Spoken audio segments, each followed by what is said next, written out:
As the iPhone 8 goes on sale, questions remain over the demand for Apple's latest offering following smaller crowds outside stores and a muted customer reaction. The iPhone 8 and 8 Plus, two of the three new iPhones in Apple's 2017 lineup, went on sale around the world, starting in Australia where hundreds of people have usually gathered outside Apple's Sydney City store for previous launches. But instead of queues winding down the street, there were fewer than 30 people lining up before the store opened on Friday. A similar level of interest was seen across Asia and in Europe. Queues outside Apple's Regent Street store in London were modest compared to previous standards, with only a handful of die-hard fans gathered, while only 2 teenagers gathered outside Buchanan Street Apple Store in Glasgow.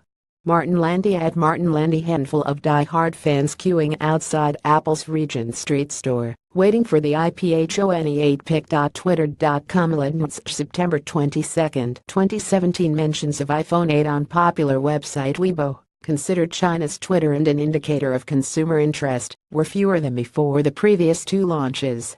A similar level of interest is also expected in the US, when stores open on Friday.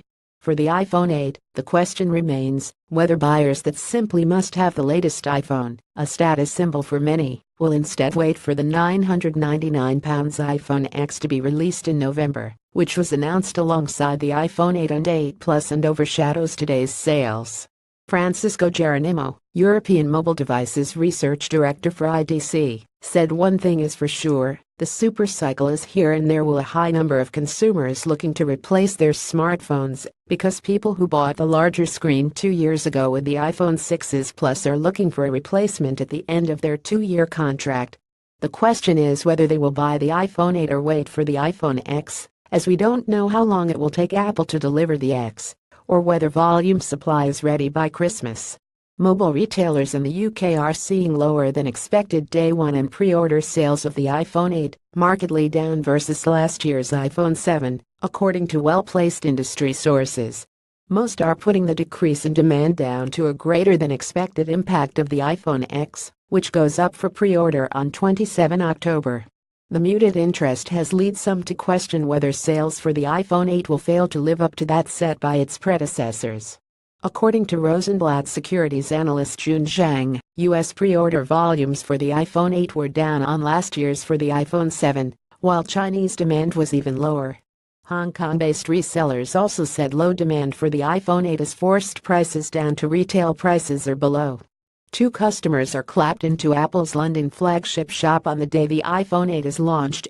Photograph Dominic Lipinskiva. However, last year's iPhone 7 generated smaller queues and less buzz on its release, partly because of Apple's shift in focus, pushing buyers to online orders that are shipped to arrive on the day of release, rather than queuing up at the doors of stores overnight. Relatively poor reviews of the iPhone 8 also drove down shares of the company to near 2-month lows of $152.75 on Thursday ahead of the smartphone's release, as investors worried pre-orders for the device had come in well below previous launches. While the iPhone 8 is extremely similar in design to previous generations of the device that has remained consistent since 2014's iPhone 6, the iPhone X features Apple's most radical design change since its flagship smartphone's inception in 2007. The iPhone X drops the iPhone's home button for the first time, as well as the fingerprint scanner, has facial recognition and an eye-catching all-screen front. Geronimo said when you have a device that is already highly priced, consumers typically prefer to wait for the best one, rather than buy one that is brand new, but not the latest, because Apple decided to launch the iPhone X. Google set to release new Pixel 2 and Pixel 2 XL smartphones, insiders say,